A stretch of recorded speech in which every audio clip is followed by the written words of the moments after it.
Bom dia a todos. Bem-vindos ao segundo dia do Seminário Hidrovias Sustentáveis.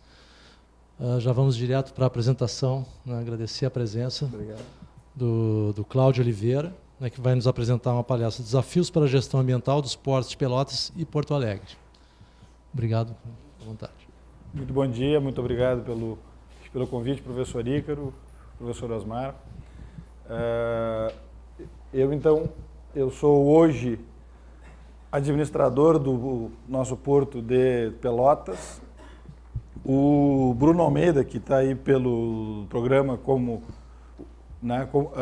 meu colega e também administrador, mas do porto de Porto Alegre, ele, por compromissos profissionais, ele não conseguiu vir, então pediu que eu também apresentasse Porto Alegre, mas muito rápido, só para conhecimento de vocês.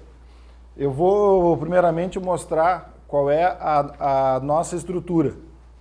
A Superintendência de Portos e Hidrovias, ela é o antigo DEPREC, o Departamento Estadual de Portos, Rios e Canais, que ele foi fundado em 1951 e abrangia 5 portos gaúchos, incluindo o Rio Grande.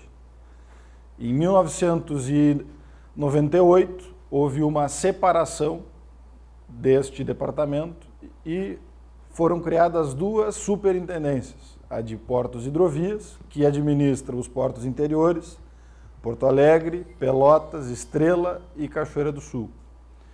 E a superintendência do Porto de Rio Grande, que todos vocês conhecem. Então, passando aqui, os portos interiores de Porto Alegre, Pelotas, Estrela e Cachoeira do Sul são responsáveis por movimentar cargas na nossa hidrovia principal e em seus rios e canais. Atualmente movimentam 1.300.000 toneladas ano e arrecadam cerca de 10 milhões de reais por ano para o Estado. Todo o dinheiro que entra para os portos do nosso Estado entra para o Caixa Único do Estado. Com uso de áreas e movimentação de cargas. A projeção para 2017 é de 2,3 milhões de toneladas ano. Isso porque nós agora em Pelotas, a partir de novembro de 2015, quando nós assinamos um contrato de uso temporário com a empresa CMPC, operado pela Sagres, que está aqui o nosso saudoso diretor, o senhor... Não, saudoso pela amizade que eu... Não é desejando nenhum mal. Não é desejando nenhum mal. O nosso amigo Renato Carvalho, que é muito importante nesse projeto, vocês vão saber por quê.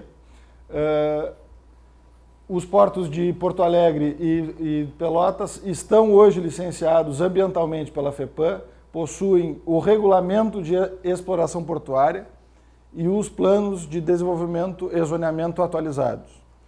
As licenças, eu quero abrir um parênteses, nós tínhamos os planos, os programas e todo o estudo ambiental. E a partir do ano de 2015, os 2 portos levaram multas pesadíssimas por não aplicarem estes planos ambientais. Foi aí então que, com este projeto da celulose, nós fomos até Porto Alegre com o Renato Carvalho, mais 2 técnicas, a Laura e a Catriana, e conseguimos desmembrar estes processos. Então, Porto Alegre e Pelotas, como estavam no mesmo processo e tinham muitos problemas para que essas licenças fossem emitidas, a primeira missão foi separar esses processos e tocar Pelotas de uma forma diferenciada, porque tinha uma demanda que era um porto que há pouco tempo atrás movimentava 300.000 toneladas e tem uma perspectiva de 1.600.000. Então nós conseguimos, né, Renato, desviar, e o Renato deve agora falar em seguida na apresentação dele tudo isso. Então aqui nós temos o Porto de Porto Alegre, o Cais Mauá ele já está hoje arrendado, então ele não tem utilização mais portuária, mais operacional.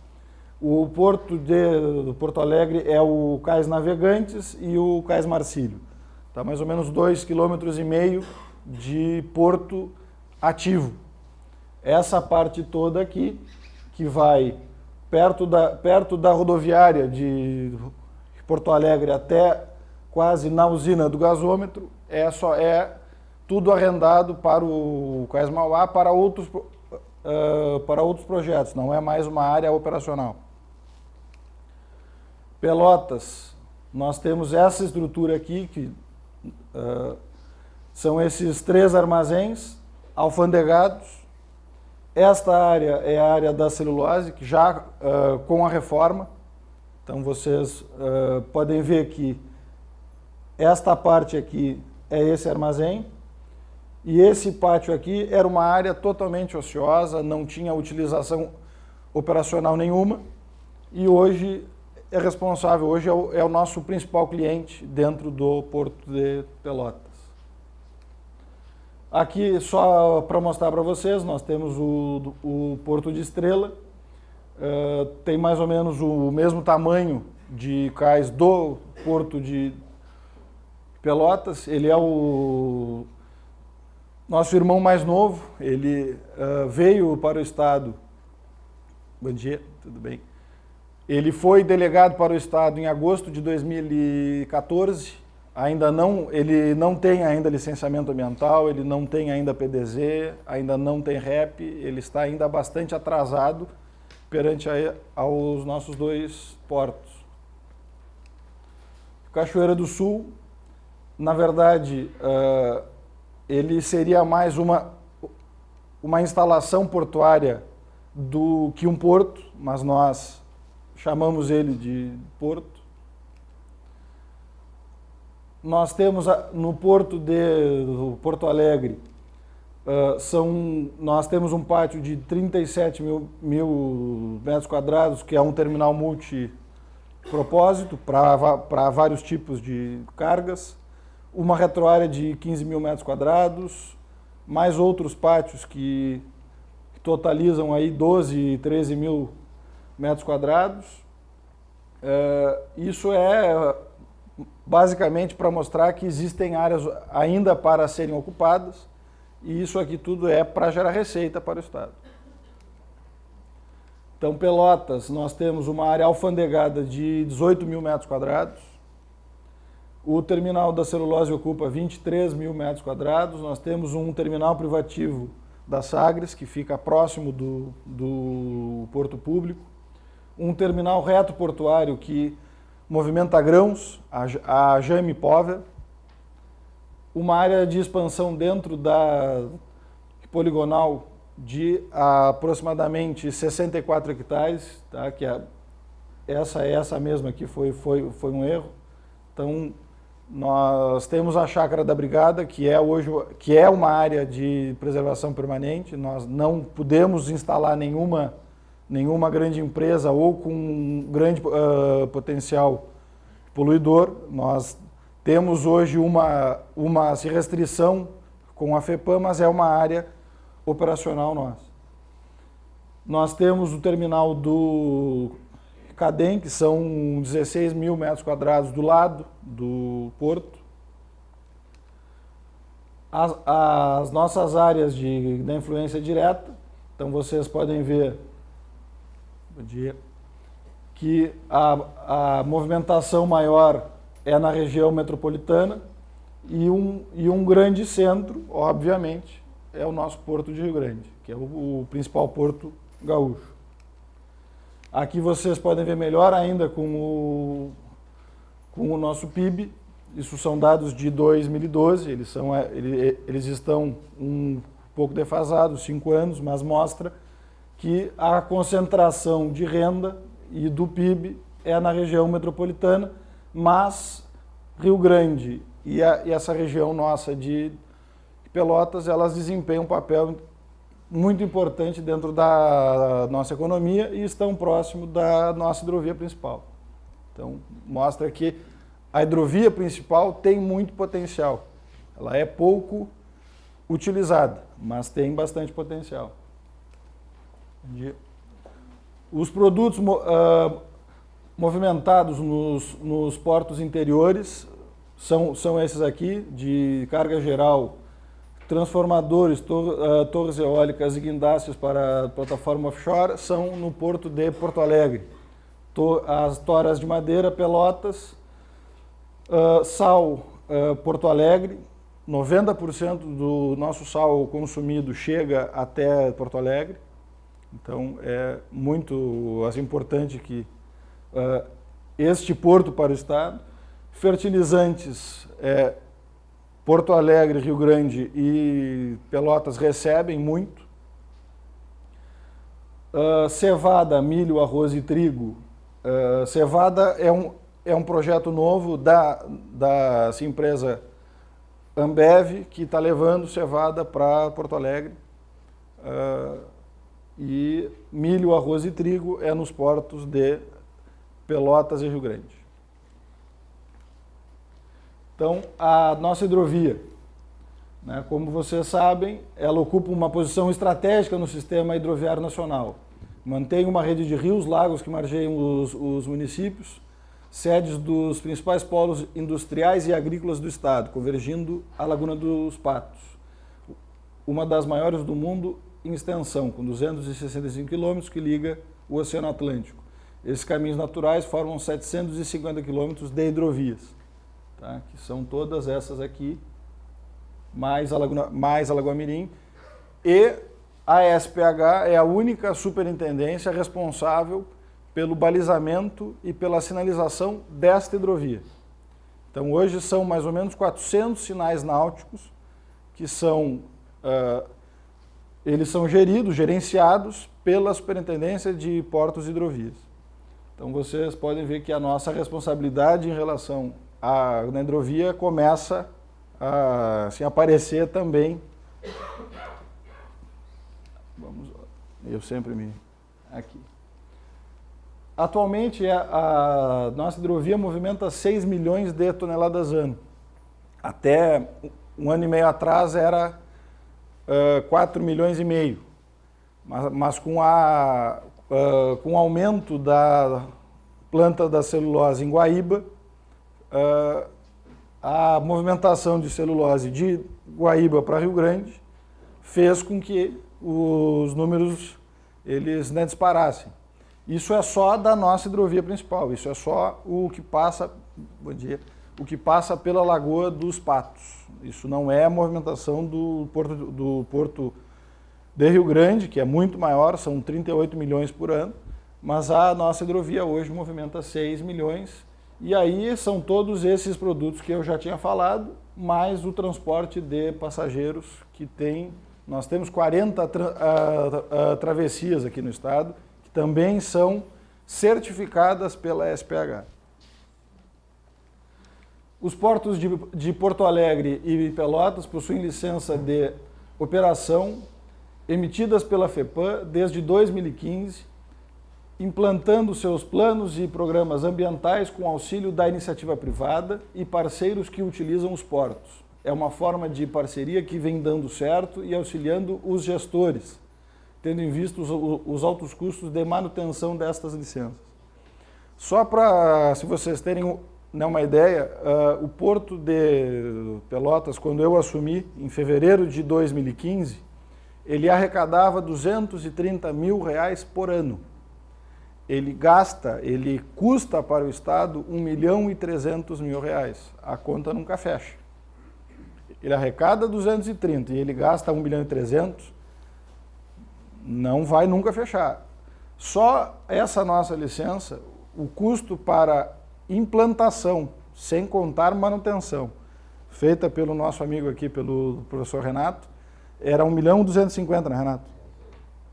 Então, vocês imaginam, se já era um porto que dava prejuízo para o Estado, como que ele vai ter dinheiro para implementar esses planos e programas ambientais?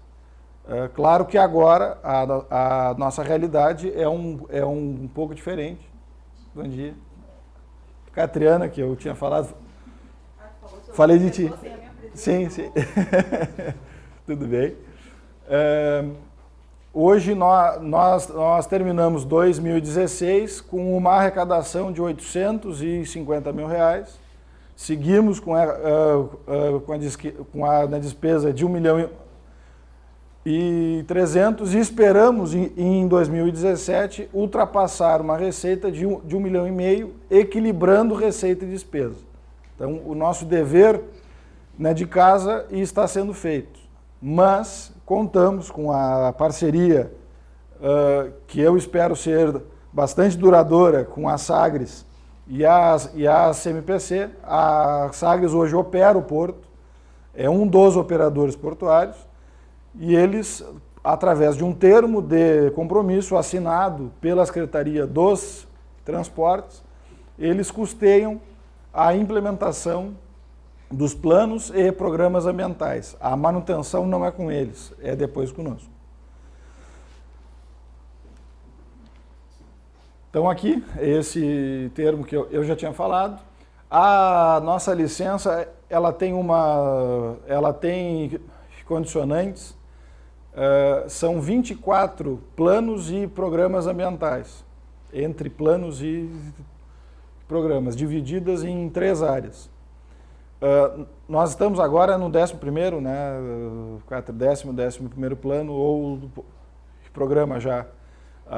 Ainda tem muita coisa pela frente, mas com certeza nós já demos um imenso passo comparativo com Porto Alegre, que já tem a licença também, mas é muito mais complexo. Eles implementaram 2 planos e nós estamos trabalhando também para um convênio com a FURG. Nós já tivemos aqui com o professor Ícaro e o professor Osmar, para que a FURG nos ajude no porto de Porto Alegre e em toda a nossa hidrovia, com um projeto que o professor Ícaro deve ter passado para vocês, mas que eu digo depois, no final. Os portos de Porto Alegre e Pelotas buscam uma interação com os municípios em que encontram-se instalados para trocar experiências e buscar apoio nas atividades em que envolve o meio ambiente.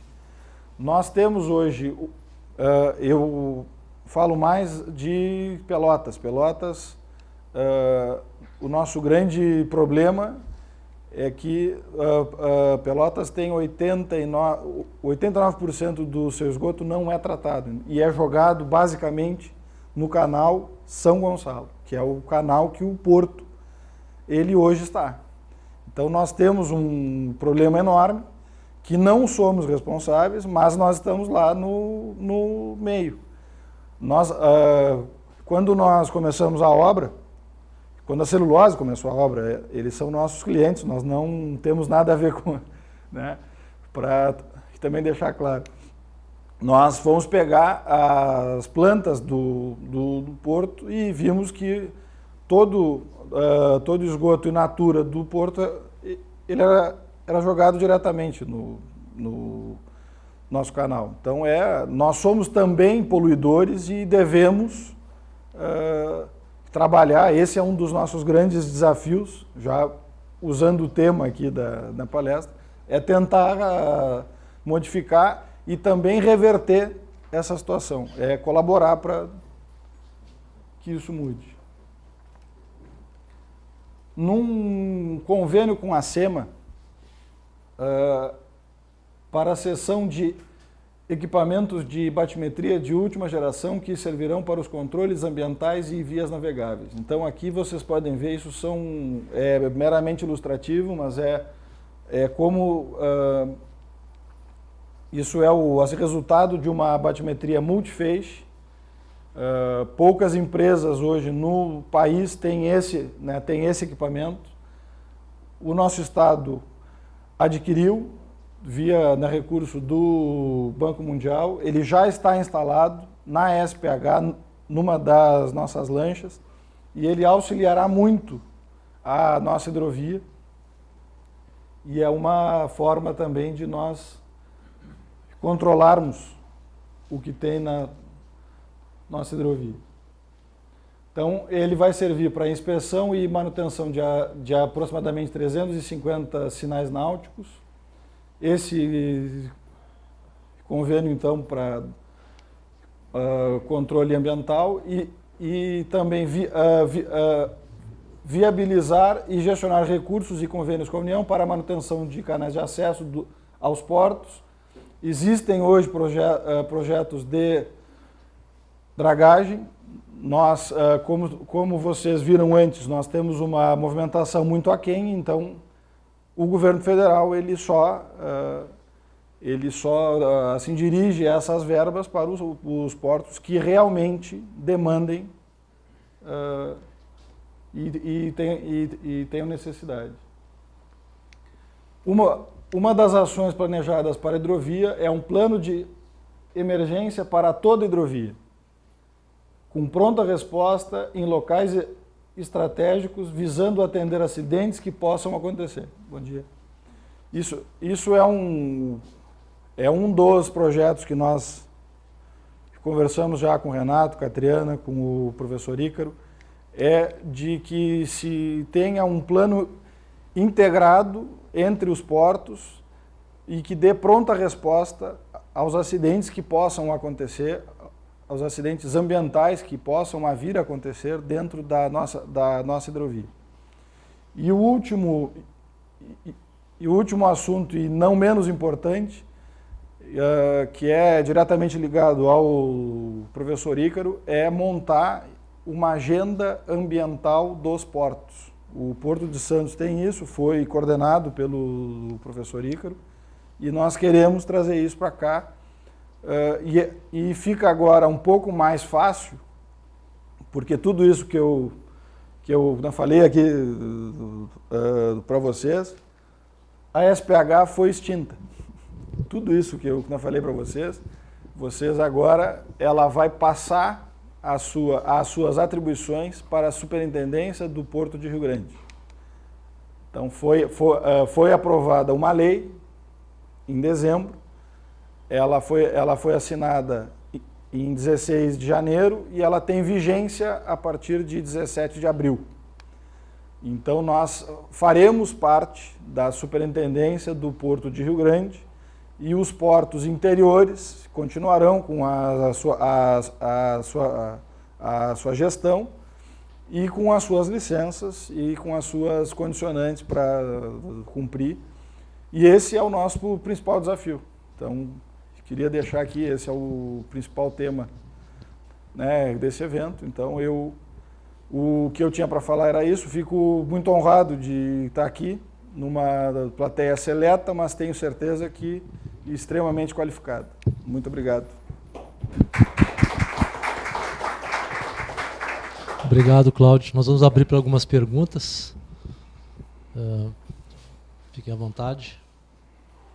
Alguém?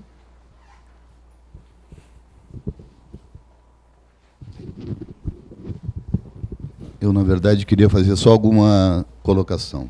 A primeira é que o dinheiro esse do licenciamento ambiental não é meu. Né? O meu chefe disse que eu só gasto. Ele é da CMPC e grande parte alguma coisa da SAGS, mas meu não é, não teria como viabilizar. Não, mas depois colocar umas coisas que algumas pessoas me lembraram hoje de manhã, né, Cláudio? Que o Porto de Pelotas e o Porto de Porto Alegre tem estruturas de cais que foram feitas para suportar uma navegação muito maior, uma navegação que era exterior antigamente, né, e não tão antigamente assim.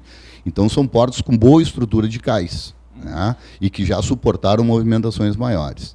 E como ilustração, um advogado hoje me ligou e me disse que tem uma reportagem de 100 anos atrás da comunidade de Pelotas querendo mais cais, reclamando que naquela época o porto era pequeno. Era pequeno. Ou seja, depois de 70 anos o porto ficou quase obsoleto e agora está retomando.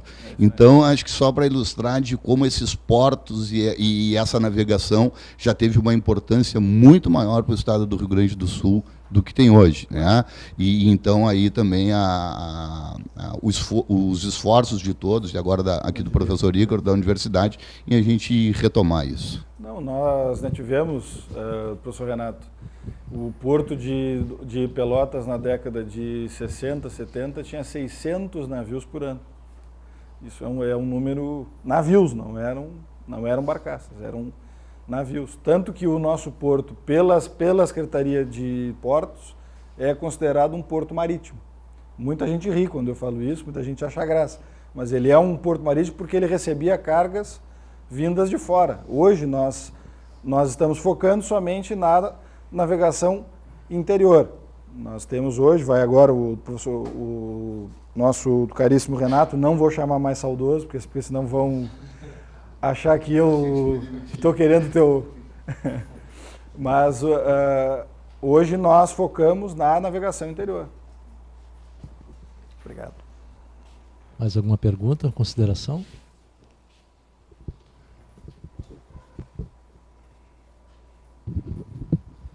Cláudio, bem legal tua apresentação, dando esse panorama todo, né, e olhando principalmente nessa parte da hidrovia Lagoa dos Patos.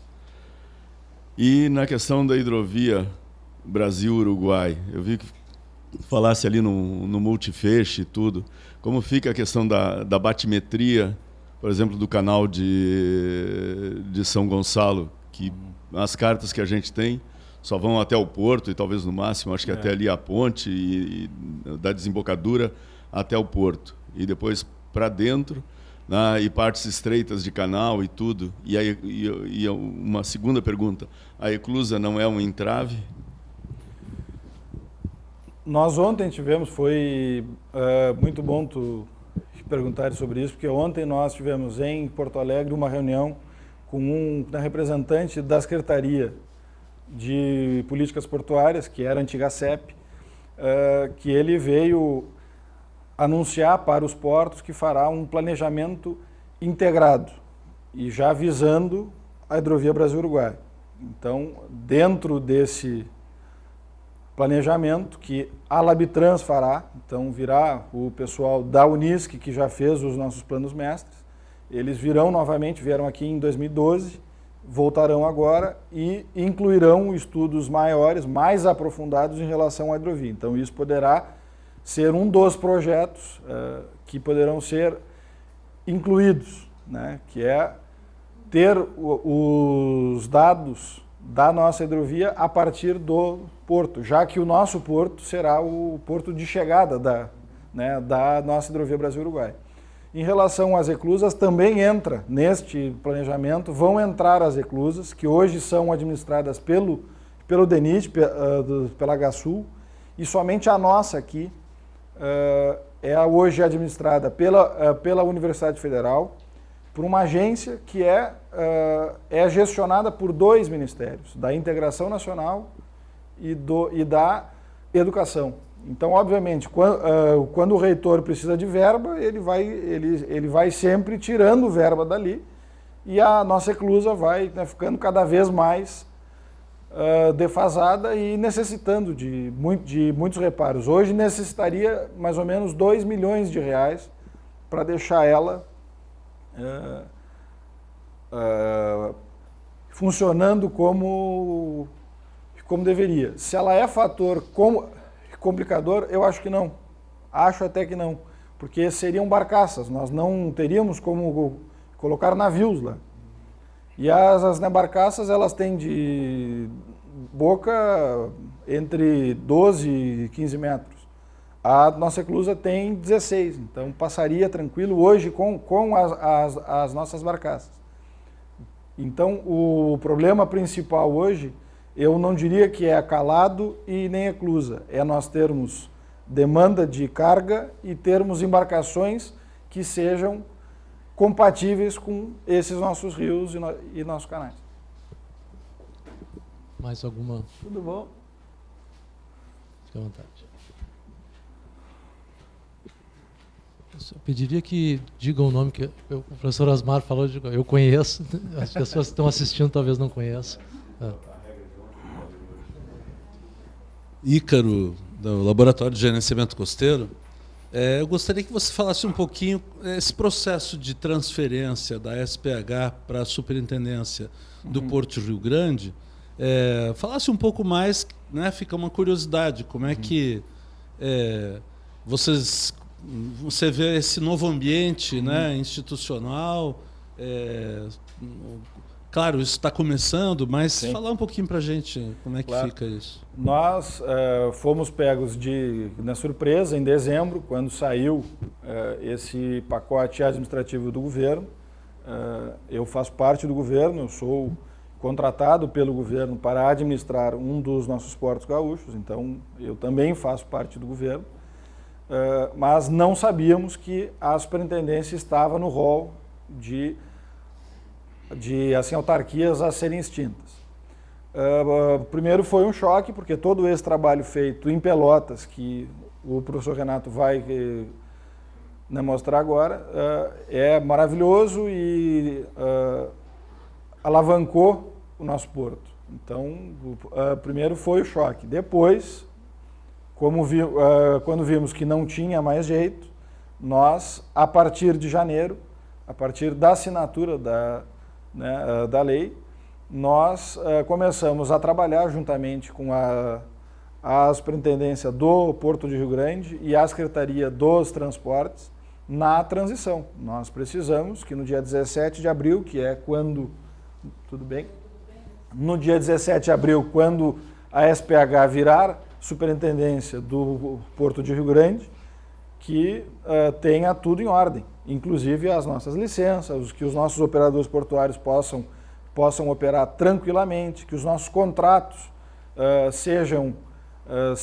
não precisem sofrer nenhum risco. Então, é uma série de coisas. Ontem tivemos com o pessoal da CEP, devemos ter semana que vem sobre pessoal, sobre o número de pessoas e como funcionará essa cedência para o Porto de Rio Grande, porque quando tu bota um quadro em extinção, vai todo mundo para a Secretaria dos Transportes e são cedidos para Rio Grande. E dentro do quadro de Rio Grande também tem muita gente que era DEPREC, que era SPH e que ficou no Porto de Rio Grande. E o número exato eu não sei, mas beira 100 ou 120 pessoas. Então imagina o Porto de Rio Grande, que a Catriana conhece bem, ficar sem esse número de pessoas trabalhando e ainda ter toda a movimentação. Então, nesse momento agora, nós estamos tratando de fazer a transição. Então, nós dividimos em 3 fases. Primeiro, ver todas essas demandas urgentes, o CNPJ, as licenças, os contratos, o orçamento, todas essas questões mais urgentes. Na segunda fase é qualificar processo. É tudo que dá certo na SPH e não tinha no Porto de Rio Grande, vamos então juntar. Esses convênios agora, nós paramos, né? Nós estamos bem adiantados, tinha já essa nossa minuta com o jurídico, paramos tudo. Mas com certeza em abril nós voltaremos a falar e queremos fazer esse convênio com a FURG, porque nós temos certeza que tem muita coisa boa para nós trabalharmos juntos. Vocês já prestam essa assessoria para o Porto de Rio Grande, está aqui a Catriana, que era aluna daqui e que está lá, né, Cat? Então, nós achamos também que, saindo daqui, que a nossa saída é nos unirmos com vocês. Mas é isso, professor. Basicamente é isso. Tá?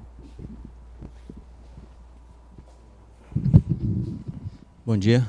Luciano Figueiredo, sou do mestrado de gerenciamento costeiro. A pergunta é um pouco até mais técnica.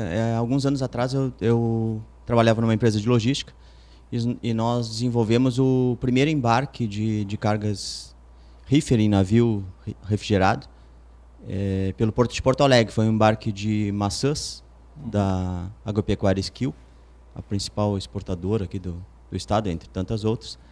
E não foi possível continuar na época assim, o embarque. O interessante em relação à pergunta é que era uma carga de longo curso saindo por Porto Alegre, não é só uma carga de transbordo até Rio Grande. Apesar de ser o container interessante, nesse caso os compradores eles eram concentrados. Então, na relação de custo do modal de longo curso, era interessante com o navio, já com embarque, no caso, carga a granel, não vai em container, né? A dificuldade da operação foi em função da estrutura do Porto de Porto Alegre. Eu te pergunto assim, se houve algumas adequações ou estudos, há pedidos em relação a esse tipo de projeto, que eu acho interessante porque é uma saída já de ponta, né? Claro. Em direção à carga de longo curso. Bom, Luciano, nós, os portos, desde 97, quando foi renovada a delegação e houve um marco legal para os portos, e depois com a edição da lei dos portos, os portos eles não operam mais cargas. Eles não são responsáveis pela operação. A operação ela é toda feita pelos operadores portuários e eles são qualificados para isso.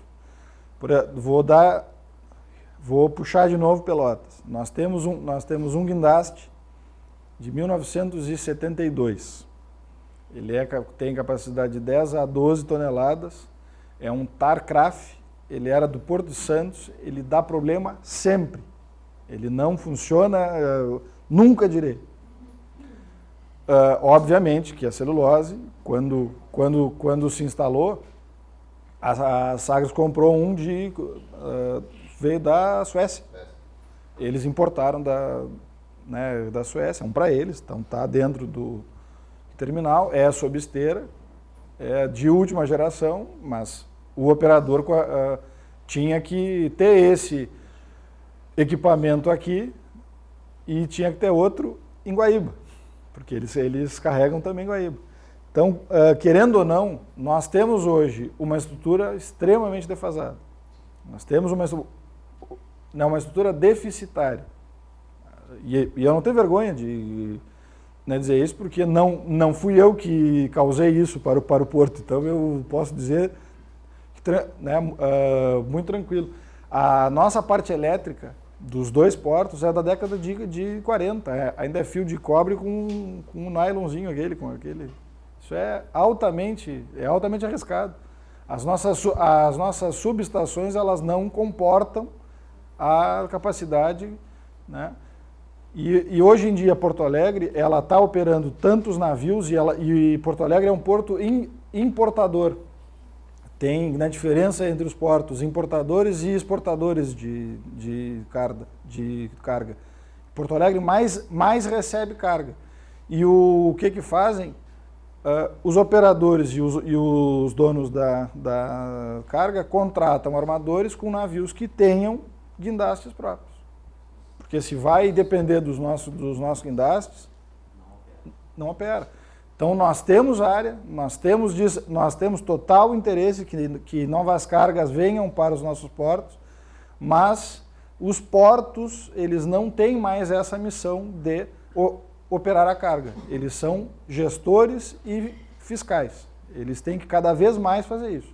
Não sei se disse uma bobagem, Renato, tu que está diretamente ligado. E não sei se também respondi para ti.